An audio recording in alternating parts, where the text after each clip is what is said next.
मेरठ के चौधरी चरण सिंह विश्वविद्यालय में करोड़ों रुपए के भ्रष्टाचार, घपले, अनियमितता के गंभीर आरोप लग रहे हैं। सीसीएसयू की वीसी प्रोफेसर संगीता शुक्ला पर भ्रष्टाचार के ये आरोप अधिवक्ता और पूर्व छात्र नेता आदेश प्रधान ने कैंपस में प्रेस कॉन्फ्रेंस करके लगाए गए हैं।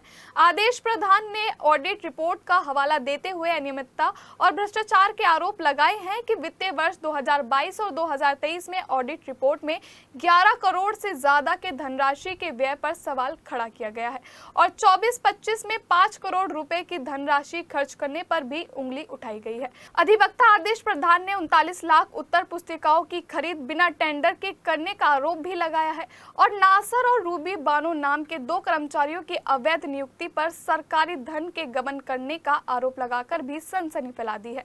पूर्व कुल सचिव धीरेन्द्र कुमार वर्मा, पूर्व वित्त अधिकारी सुशील कुमार गुप्ता, वर्तमान वित्त अधिकारी रमेश चंद्र निरंजन और अभियंता विभाग के मनीष मिश्रा पर भी भ्रष्टाचार, घपले और वित्तीय अनियमितता के आरोप लगाए गए हैं। फार्मेसी विभाग की बिल्डिंग का निर्माण अवैध रूप से करने और मूल्यांकन विभाग के ऊपरी तल की 2 मंजिल भी मेरठ विकास प्राधिकरण से सेटिंग करके बिना नक्शा पास कराए अवैध रूप से बनाने का आरोप लगाया है।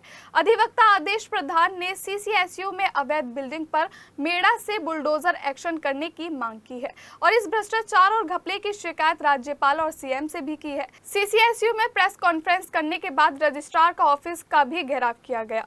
हालांकि इन आरोपों में कितनी सच्चाई है ये जांच का विषय है। 2 भवन बने यूनिवर्सिटी में, जो है एक मूल्यांकन भवन है, एक फार्मेसी डिपार्टमेंट है।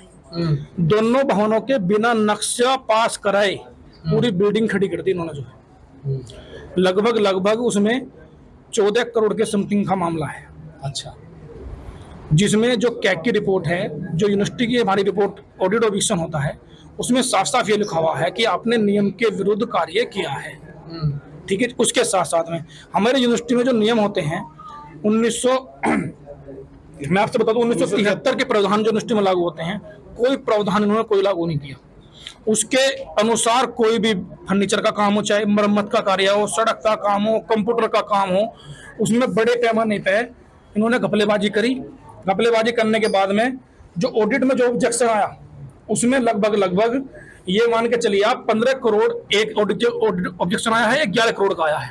अच्छा, हाँ, ऑब्जेक्शन आए हैं 26 करोड़। हाँ जी, और उसमें साफ साफ ये लिखा हुआ है, मैं आपको बता दूं जो है कि आपके द्वारा जो नियम विरुद्ध काम करा गया है ये अनैतिक था, तो इसका कोई औचित्य नहीं बनता है। ये साफ साफ ऑडिट में लिखा हुआ है। 5 वर्षों में कुलपति कार्यालय में लगभग कई बार काम हो चुका है। कभी टूटना, आज ये दीवार तोड़ दी, कल को वो दीवार तोड़ दो, उसके बाद में नई दीवार बना दो, फिर दोबारा उसको तोड़ दो। इस तरह के काम जो है यहाँ पर हुए हैं। उसके बाद में एक मामला आता है कॉपी का, उत्तर पुस्तिका का घोटाला इन्होंने सबसे बड़े पैमाने पे किया। जो है अपनी जो फर्म है, जानकार की फर्म को ठेका देते हैं, बिगैर टेंडर के ठेका देते हैं, नियमों का कोई पालन नहीं करते, बिना नियमों के पालन के। मैं आपसे बता दूं इसमें जो लिखा हुआ है लगभग 4 करोड़ का ये मामला है। ठीक है जी, लगभग 4 करोड़ का, और बिना मांगपत्र के बिना निविदा के इन्होंने पूरा पैसा लूट लिया है। जो है मतलब कोई नियम कोई कानून नहीं है।